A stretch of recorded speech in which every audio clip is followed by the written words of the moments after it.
오늘 시간에는 모두를 위한 레위기 20번째 시간으로 거룩, 일상의 언어로 번역하다라는 제목으로 말씀을 전하도록 하겠습니다.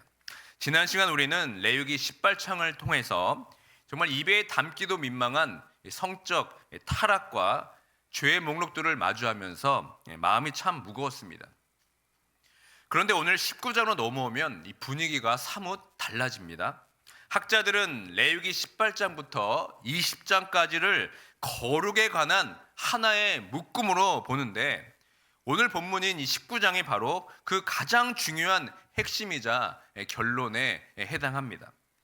양옆의 18장과 20장이 정말 죽지 않기 위해 절대 하지 말아야 할 것을 경고했다면, 이 오늘 19장은 하나님의 백성답게 멋지게 살아가는 법을 보여주는 아주 긍정적인 청사진이라고 우리가 할 수가 있습니다. 내용을 가만히 들여다보면 참 흥미롭습니다. 1절에서 너희는 거룩하라 라는 웅장한 선언으로 문을 여는데, 그 거룩이 그저 추상적인 구름 위에 있지 않다는 것입니다.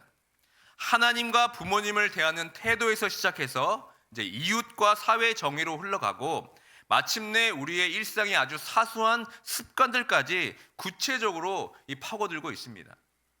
무엇보다 오늘 본문에는 나 여호와 하나님이라 라는 말이 무려 16번이나 반복되어 있습니다. 마치 하나님께서 문장마다 도장을 꾹꾹 눌러 주시는 것만 같습니다.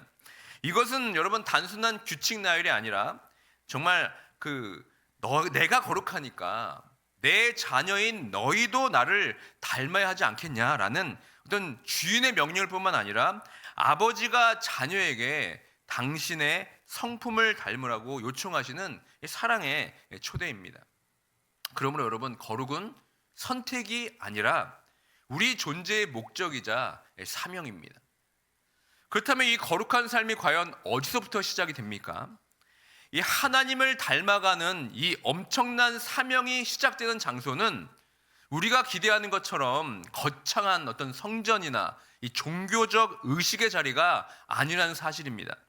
놀랍게도 하나님은 우리의 시선을 가장 익숙하고 사적인 공간, 바로 가정으로 돌리고 있습니다. 오늘 본문 3절을 한번 보시기 바랍니다. 하나님은 거룩을 명하시자마자 가장 먼저 이렇게 말씀하시는 겁니다. 너희 각 사람은 부모를 경외하고 나의 안식일을 지키라. 나는 너희의 하나님 여호와니라. 여기서 아주 중요한 그리고 흥미로운 점이 하나 발견됩니다. 우리가 잘 아는 10계명 제5계명에서는 부모를 어떻게 하라고 합니까? 공경하라. 즉 히브리어로 카베드라는 단어를 사용했는데, 오늘 레위기 본문에서 어떻게 말하고 있습니까? 부모를 경외하라 이렇게 얘기합니다. 이 야레라는 단어를 지금 쓰고 있습니다.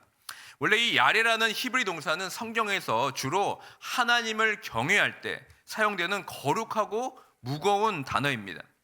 그런데 이 하나님께만 쓰이던 이 단어가 여기에서는 놀랍게도 부모에게 사용됩니다. 그러니까 이것은 성경이 부모 공경을 하나님의 그 경외와 동급의 가치로 끌어올려 있다는 것을 우리에게 보여주는 것입니다.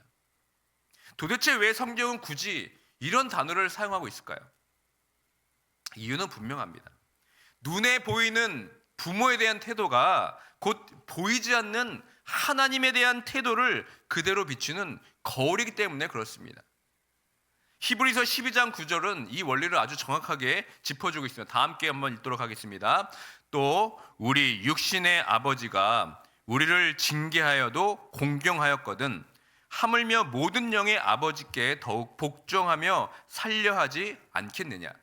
여러분, 이 말씀의 의미가 어떤 의미입니까? 우리가 불완전한 육신의 아버지도 그 권위를 인정하고 따랐다면 하물며 완전하신 그 하나님 아버지께는 더욱 그래야 하지 않겠냐라는 그런 뜻입니다. 즉 하나님께서는 가정을 이 거룩의 훈련소로 만드신 겁니다. 눈에 보이는 부모의 권위에 순종하는 연습을 통해서 보이지 않는 하나님께 순종하는 법을 배우게 하신 것입니다. 그러므로 여러분, 이 부모와의 관계가 막혀 있으면 하나님과의 관계가 깊어지기가 쉽지가 않습니다. 매우 어렵습니다. 근데 여러분, 이 현실은 어떻습니까? 간혹 어떤 분들이 이렇게 호소합니다. 목사님, 제가 이 말씀은 다 알겠는데 저는 하나님은 너무 사랑하지만 나를 낳아주신 부모님을 제가 사랑할 수가 없습니다. 제게 주신 상처가 너무나 큽니다. 저는 부모님과의 관계를 포기했습니다. 여러분, 이 자리에도 아마 부모라는 그 이름이 주는 따뜻함보다는 아픔과 눈물이 먼저 떠오르는 분들도 아마 계실지도 모르겠습니다. 부모의 연약함과 이 죄로 인해서 씻을 수 없는 상처를 입은 자녀들에게 오늘 부모를 경외하라는 이 말씀은 어쩌면 또 다른 폭력처럼 들릴 수가 있을 것입니다. 그렇다면 이 부모에게 상처받은 우리는 이 말씀을 어떻게 받아들여야 되겠습니까? 여기서 경외하라는 이 말은 부모의 어떤 인격이 훌륭하고 존경하거나 어떤 그것을 잘못 행동까지 다 따르라고 하는 것이 아닙니다. 이것은 질서와 주권에 관한 문제입니다. 하나님께서는 우리의 부모가 완벽해서 공경하라고 하신 것이 절대 아닙니다. 부족하고 심지어 악할지라도 하나님께서 생명의 통로로 우리 부모님을 세우신 것입니다. 그러니까 그 권위의 출처를 인정해 드리라는 뜻입니다. 즉 부모를 경외하는 것은 이 부모라는 사람을 넘어서 그 부모를 나에게 허락하신 하나님의 주권을 신뢰하고 두려워하라 라는 뜻이 됩니다. 물론 여러분, 이것이 쉬운 일이 아닙니다. 내 힘으로는 정말 불가능할 수도 있습니다. 그래서 우리에게 무엇이 필요합니까? 바로 그 십자가가 필요한 것이 아니겠습니까? 나에게 상처를 준 육신의 부모를 용서할 힘이 내게는 없습니다. 오직 죄인된 우리를 먼저 품어주신 그 하나님의 아버지의 그 완전한 사랑이 우리 안에 채워질 때 우리는 비로소 부모를 향한 그 마음의 사실이 끊어지게 되고 긍휼의 눈으로 그들을 바라볼 수 있게 되는 겁니다. 사랑하는 성도 여러분, 부모 공경은 그저 어떤 과거의 상처를 덮어두라는 뜻이 아닙니다. 하나님을 경외하기 때문에 내 아픔을 십자가 앞에 내려놓고 용서를 선택하는 치열한 영적 싸움입니다. 눈에 보이는 육신의 권위 앞에서 내 감정을 쳐서 복종시키는 그 처절한 몸부림이 있을 때 우리는 비로소 눈에 보이지 않는 하나님을 온 마음 다해 경외한다고 고백할 수가 있습니다. 여러분, 이것이 바로 오늘 레위기가 말하는 거룩입니다. 이어서 9절과 10절을 보십시오. 하나님은 농사짓는 자들에게 추수할 때 밭모퉁이까지 다 거두지 말고 떨어진 이삭도 줍지 말라고 명령하고 있습니다. 이것은 가난한 자와 거류민을 위해 남겨두라는 하나님의 배려입니다. 우리가 잘 아는 룻기가 바로 이 규례가 아름답게 실천된 현장입니다. 밭주인이었던 보아스가 남겨둔 이삭 덕분에 룻과 나오미가 생존합니다. 그리고 그 배려가 흘러서 어떻게 됩니까? 결국 다윗 왕의 족보를 잇는 구원의 역사가 시작이 되었습니다. 여기서 우리는 이 거룩의 경제학을 배우게 됩니다. 세상의 경제가 어떻습니까? 악착같이 남김없이 싹쓸이해서 내 이익을 극대화하는 게 여러분 바로 세상의 경제학입니다. 그러나 하나님의 경제학은 다릅니다. 내 소유의 일부를 의도적으로 남겨두어서 이웃이 숨쉴 틈을 만들어주는 이 거룩한 비효율, 이게 바로 하나님의 경제학입니다. 그리고 이것을 지키는 것이 바로 성도의 거룩한 품격이며 여유인 겁니다. 이 원리는 11절부터 18절까지 계속 이어집니다. 도둑질을 하지 말라, 거짓 맹세하지 말라, 재판을 굽게 하지 말라. 언뜻 보면 도덕 교과서에 나온 듯한 잔소리 같지만 이 모든 규례는 이 18절의 위대한 결론으로 향하고 있는 겁니다. 18절이 어떻게 기록되고 있습니까? 내 이웃 사랑하기를 내 자신과 같이 사랑하라. 이 대명제를 우리 일상의 어떤 구체적인 행동으로 번역해 놓은 것입니다. 여러분, 19장의 18절이 왜 중요한지 아십니까? 우리는 흔히 이웃사랑에 대한 계명이 신약 시대에 예수님께서 처음 말씀하신 것으로 오해할 때가 있습니다. 여러분, 그렇지만 그렇지 않습니다. 마태복음 22장에서 한 율법사가 예수님께 율법 중에 어느 계명이 가장 큽니까? 라고 물었을 때 예수님께서 첫째는 하나님 사랑이고 둘째는 그와 같으니 내 이웃을 내 자신과 같이 사랑하라 답변하신 그 유명한 말씀이 바로 오늘 본문인 레위기 19장 18절을 그대로 인용해서 선포하신 것입니다. 사랑하는 성도 여러분, 우리 한인제일장로교회가 지향하는 핵심 가치가 무엇입니까? 바로 하나님 사랑, 이웃 사랑이 아닙니까? 우리가 매주 꿈꾸고 외치는 그 이웃 사랑은 그 말씀의 뿌리가 바로 오늘 우리가 읽은 레위기 19장 여기 다 담겨져 있는 겁니다. 그러므로 레위기가 말한 거룩과 예수님께서 말씀하신 사랑은, 그리고 우리가 교회가 추구하는 비전은 다른 것이 아닙니다. 거룩이 곧 사랑이고, 하나님을 사랑하는 자는 반드시 이웃을 사랑할 수밖에 없는 겁니다. 이것이 율법의 선지자의 강령이고 앞으로 우리가 계속해서 걸어가야 할 교회의 사명입니다.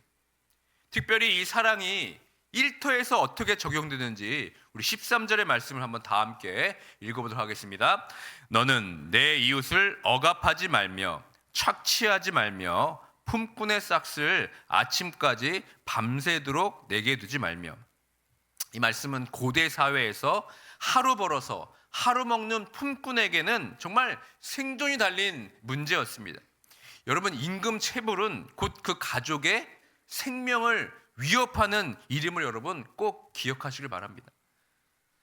우리는 살면서 누군가의 도움을 받고 또 대가를 지불할 때가 참으로 많이 있습니다. 집안일을 도와주시는 분들, 또 아이들을 가르치는 선생님들, 혹은 집에 고장이 나서 수리를 하러 오신 분들에게 여러분 어떻게 대하고 계십니까? 혹시 나중에 보내줄게, 깜빡했다라는 어떤 습관적으로 임금을 미루고 있지는 않습니까? 아니면 정당한 수고비를 정말 아까워하는 마음을 갖고 있지는 않습니까? 받는 사람은 마음을 졸이며 기다리는데 주는 사람이 태평하다면 여러분 그것은 무례한 것입니다. 기억하십시오. 일한 분들의 수고를 인정하고 약속한 대가를 제때 기분 좋게 그리고 감사한 마음으로 지불하는 것, 여러분 이게 별거 아닌 것 같지만 세상 사람들에게 보여줄 수 있는 성도의 품격입니다. 돈을 주는 태도 하나하나에 여러분 정말 상대방에 향한 그 배려가 묻어나는 것, 여러분 이것이 정말 작은 거룩의 실천입니다. 하나님은 우리가 교회에서 얼마나 뜨겁게 찬양하는지만 보시는 것이 아니라 일상에서 만나는 그 약자들과의 금전 관계가 얼마나 깨끗하고 따뜻한지를 지켜보고 계십니다. 예배당에서는 거룩한 성도인데 돈 문제에 있어서 인색하고 무정한 사람이 된다면 하나님께서 과연 우리의 예배를 기쁘게 받으시겠습니까? 보이지 않는 하나님을 경외함이 보이는 사람들을 향한 정직과 배려로 우리가 증명할 수 있어야 됩니다. 자, 이제 좀 시선을 좀 넓혀 보겠습니다. 우리 33절과 34절 한번 주목해 보십시오. 하나님께서는 이 사랑의 대상을 내 가족, 내 이웃을 넘어 어떻게까지 확장합니까? 거류민, 이방인까지 확장하고 있습니다. 이 부분은 우리 이민자들에게 너무나 중요하고 특별한 말씀인데 우리 다 함께 33절과 34절의 말씀을 함께 읽도록 하겠습니다. 거류민이 너희의 땅에 거류하여 함께 있거든 너희는 그를 학대하지 말고 너희와 함께 있는 거류민을 너희 중에서 남은 자같이 여기며 자기같이 사랑하라. 너희도 애굽 땅에서 거류민이 되었느니라. 나는 너희의 하나님 여호와니라. 아멘. 그럼 밝음 읽으신 말씀에서 하나님은 이방을 향해서 어떤 태도를 가지라고 말씀하고 있습니까? 학대하지 말고 너희 중에 나은 자같이 여기며 자기같이 사랑하라, 이렇게 말씀하고 있습니다. 여러분 도대체 왜 이렇게까지 해야 됩니까? 그 이유가 무엇입니까? 하나님께서 지금 분명히 말씀하고 있습니다. 무엇입니까? 너희도 뭡니까? 애굽 땅에서 거류민이 되었기 때문이라는 겁니다. 결국 이스라엘 백성들의 사랑의 대상은 국적과 혈통을 넘어서는 겁니다. 특별히 하나님께서 너희도 거류민이었다라는 과거를 삼기신 이유가 이 거류민이라는 단어가 주는 그 서러운 무게를 잊지 말라는 뜻입니다. 사랑하는 성도 여러분, 이것은 우리 이민자들에게 뼈저리게 다가오는 말씀이 아닙니까? 처음 미국 땅을 밟았을 때 여러분 기억나십니까? 서툰 영어 때문에 관공서와 또 학교에서 무시당했던 기억, 또 신분 문제, 비자 문제 때문에 가슴 졸이면서 밤잠을 설쳤던 날들, 또 내 집이 없어서 이리저리 이사 다녀했던 그 불안함 우리는 여전히 기억하고 있지 않습니까? 주류사에 끼지 못하고 늘 주변인으로 서성거려 했던 그 소외감을 우리는 온몸으로 다 겪었습니다. 하나님께서 오늘 그런 우리에게 이렇게 말씀하시는 겁니다. 너희가 그 아픔을 알지 않고 있지 않느냐. 그러니 너희 곁에 있는 또 다른 이방인들, 지금 갓 온 이민자들, 혹은 우리보다 더 약한 처지에 있는 타민족, 그 나그네들을 눈물을 닦아줘야 되지 않겠냐고 지금 우리에게 말씀하는 것이 아니겠습니까? 개구리가 정말 올챙이적 생각하지 못한다고, 우리가 조금 살만하다고 해서 지금 힘들게 정착하고 있는 이들을 무시한다면 여러분, 그것은 배은망덕을 넘어서서 이 하나님의 성품을 배반하고 있는 것입니다. 그러므로 이 말씀은 오늘날 우리 주변에 사회적 약자들을 향한 태도로 확장되어야 합니다.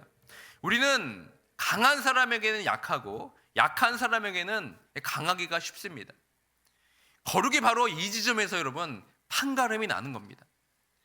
한국 뉴스에서 님비 현상이란 말을 여러분 들어보셨을 것입니다. 내 뒷마당에는 안 된다. Not in my backyard 라는 뜻으로 자기 집값 떨어진다고 해서 장애인 학교나 임대주택이 들어오는 것을 결사 반대하는 지역 이기주의를 말하는 게 바로 이 님비 현상입니다. 그러니까 내 이익을 위해서 약자를 밀어내는 것. 여러분, 성경은 이것을 부정한 것이라고 지금 우리에게 말씀하고 있습니다. 또 우리가 살고 있는 이곳 미국의 모습은 어떻습니까? 최근 너무나 강화되고 있는 이 이민 단속과 추방의 공포 때문에 우리 주변에 많은 소수 민족들, 라틴계 이웃들, 또 미등록 이민자들이 지금 두려워 떨고 있습니다. 물론 국가는 법과 질서를 유지해야 할 고유의 권한이 있습니다. 우리는 그 권위를 존중해야 합니다. 하지만 이 하나님의 백성인 우리의 시선은 세상의 법적 잣대보다는 더 깊어야 합니다. 세상은 사람들을 시민권자나 어떤 불법 체류라는 신분으로 나누고 평가합니다. 그래서 서로 미비자들을 잠재적 범죄자로 취급하면서 지금 차가운 시선을 보내고 있습니다. 하지만 여러분, 거룩한 백성은 그 사람의 신분증 뒤에 있는 이 하나님의 형상을 보아야 합니다. 비록 법적인 서류는 없지만 그들 또한 하나님의 형상대로 지음받은 존귀한 존재임을 우리가 깨달아야 됩니다. 그들도 생존을 위해 우리 함께 몸부리시는 이웃임을 우리가 깨달아야 됩니다. 우리가 조금 먼저 정착 갔다고 해서 시민권 종이 한 장 더 가졌다고 해서 뒤늦게 오던 이들을 향해서 우월감을 갖거나 정죄의 돌을 던져서도 안 됩니다.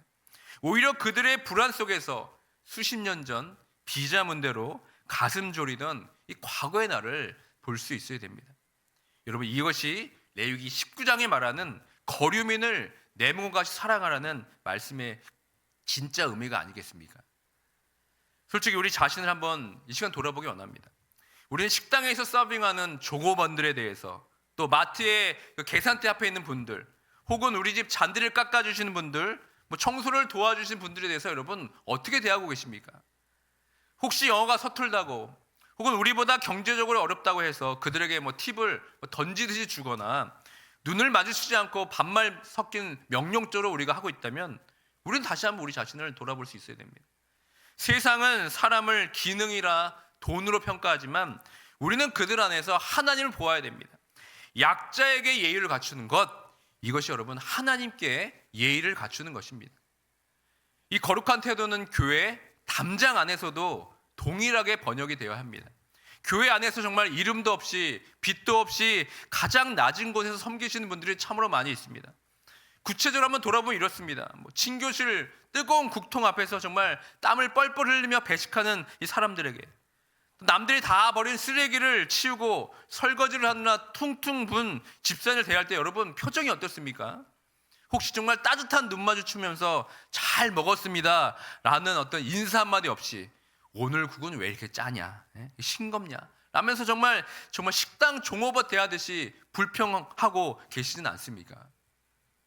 눈보라치는 추운 날 밖에서 덜덜 떨면서 주차 봉사를 하고 있는 분들 향해 여러분 정말 창문을 내리고 정말 수고 많으십니다 라는 인사하기보다는 어떻게 하십니까? 왜 이렇게 차가 막히게 하냐, 왜 나를 저 멀리 대게 하냐, 이 짜증 섞인 얼굴을 하고 있지는 않습니까? 여러분도 교회 안에서 가장 가슴 아픈 것이 무엇인지 아십니까? 선택적 인사입니다. 세상에서 소위 박사님, 사장님이라는 소리 듣는 그런 유력한 분들에게는 허리를 90도로 굽혀서 깎듯이 인사합니다. 그래서 정작 고무장갑 끼고 있거나 작업복을 입고 있는 꾸준히라는 분들에게는 어떻게 합니까? 마치 투명인간 보듯이 지나칩니다. 눈길 한번 주지 않습니다. 여러분, 이것은 하나님 보시기에 정말 가증한 일입니다. 기억하십시오. 교회는 세상의 계급장이 통하는 곳이 아닙니다. 오히려 냄새나는 걸레를 그 두 손이 정말 예수님께서 제자들의 발을 씻겨주시는 그 손과 가장 맞닿아 있습니다. 힘든 육체전을 하는 봉사자를 업신 여기는 것이 곧 그분이 섬기는 하나님을 업신 여기는 것입니다. 우리 교회는 정말 낮은 곳에서 섬기는 분들이 가장 존경받고 위로받는 정말 천국 같은 공동체가 되어야 될 줄 믿습니다. 여러분, 이 거룩은 또 우리 입술의 언어에서도 나타납니다. 두 가지를 제가 꼭 부탁드리고 싶습니다. 첫째는 서로의 아픈 비밀, 특히 체류 신분에 대해서 여러분 침묵의 울타리가 되어 주셔야 됩니다. 레위기 19장 16절은 어떻게 말씀하고 있습니까? 너는 내 백성 중에서 돌아다니면서 사람을 비방하지 말라고 말씀하고 있습니다. 이미 교회 안에서 아직 신분이 해결되지 않아서 말 못할 불안 속에 살고 계신 분들이 여러분 정말 많이 있습니다. 그런데 어떻게 합니까? 3, 4, 5 모여가지고 야, 그 집은 아직 서류가 안 나왔대. 무슨 문제가 있는 거 아니야? 저 사람 잡혀가면 어떡하지? 라며 무심코 던진 말들이 그 가십이 여러분 그 당사자가 들어봤다고 생각해 보십시오. 그분들은 엄청난 충격과 상처를 받습니다. 거룩한 성도는 남의 약점을 퍼나르는 확성기가 아닙니다. 그들의 아픔과 그 비밀들을 거룩한 금고에 담아두는 그런 사람들이 되어야 됩니다. 여러분, 신분 문제는 호기심이 대상이 아니라 우리가 그들을 위해서 목숨 걸고 기도해 줘야 할 중보의 제목입니다. 형제의 약점을 지켜주는 것이 곧 여러분 형제의 생명을 지켜주는 것입니다. 두 번째는 여러분, 우리와 언어가 다른 EM 성도들을 여러분 존중해 주시길 바랍니다. 우리가 흔히 EM 성도를 어떻게 부릅니까? 쟤네들, 애들 이렇게 쉽게 부르지 않습니까? 물론 어릴 때부터 봐서서 친근해서 그럴 수 있습니다. 하지만 여러분, 이제는 그분들이 아이들이 아닙니다. 그들도 한 가정의 가장이고 사회에서 제 몫을 다하고 있는 전문인이며 우리 교회와 하나님 나라의 하를 함께 세워가는 든든한 믿음의 동역자들입니다. 단지 한국어가 서툴다는 이유로 혹은 나보다 나이가 어리다는 이유로 반말을 하거나 어른들이 결정할 테니까 너희는 따라와라 라는 식의 태도는 여러분 영적인 무례를 범하는 것입니다. 32절 말씀 보시면 노인을 공경해야 한다고 하지만 동시에 우리는 어떻게 됩니까? 다음 세대를 동등한 인격체로 대우하는 것도 여러분 거룩한 시작이 되는 겁니다. 그리고 여러분 EM 성도들 향해서 애들 이렇게 쟤네들 부르지 마시고 집사님, 성도님, 나와 동등한 하나의 백성으로 존중하게 바라보게 될 때 우리 교회는 이 언어의 장벽을 넘어서 진정한 그리스도의 한 몸이 될 것입니다. 말씀을 맺겠습니다. 사랑하는 성도 여러분, 결국 거룩은 무엇입니까? 예배당 안에서의 감교로 끝나는 것이 절대 아닙니다. 예배당 문을 나선 순간 우리의 일상에서 구체적인 삶의 열매로 드러나야 됩니다. 하지만 여러분, 우리 한번 솔직해 보길 원합니다. 원수까지 사랑하고 내 이익을 포기하면서 약자를 배려하는 것, 이 거룩한 삶 우리의 의지만으로 여러분 가능합니까? 좀 내 안에 이 따리를 틀고 있는 이 지독한 이기심과 편견을 내 힘으로 여러분 이길 수 있습니까? 불가능합니다. 우리가 할 수가 없습니다. 그래서 우리에게는 무엇이 필요합니까? 그 예수 그리스도가 절실히 필요한 겁니다. 우리가 하나님과 원수 되었을 때, 우리가 죄인 되어 영적 이방에 떠돌 때 우리를 외면하지 않고 당신의 생명을 주어서 자녀로 받아주신 그 십자가 사랑, 그 압도적인 사랑을 기억할 때만 우리는 비로소 내 이웃을 내 몸과 같이 사랑할 수 있게 되는 겁니다. 기억하십시오. 이 거룩은 억지 노력이 아니라 이 하나님께 받은 사랑에 대한 이 감격 때문에 하는 것입니다. 그리고 우리는 날마다 매 순간 성령님을 의지할 수밖에 없습니다. 우리의 연약함을 누구보다 잘 아시는 성령님께 우리를 도와달라고 우리는 요청해야 됩니다. 그러면 어떻게 됩니까? 예수님께서 결국 자신의 성품을 우리 삶 가운데 결국 이루게 하실 것입니다. 그러므로 오늘 레위기 19장이 우리에게 요구하는 것은 바로 이런 것입니다. 보이지 않는 하나님을 향한 경외심이 보이는 사람들을 향한 구체적인 사랑과 공의로 번역되어야 한다. 여러분, 이제 예배당 문을 나선 순간부터 진짜 예배가 시작되는 것입니다. 오늘 돌아가셔서 여러분 부모님께 드리는 따뜻한 전화 한 통, 또 일터에서 만나는 직원에게 건네는 정중한 미소, 또 인사 하나가 바로 우리가 드려야 할 하나님께 드리는 거룩한 산 제사가 되는 것입니다.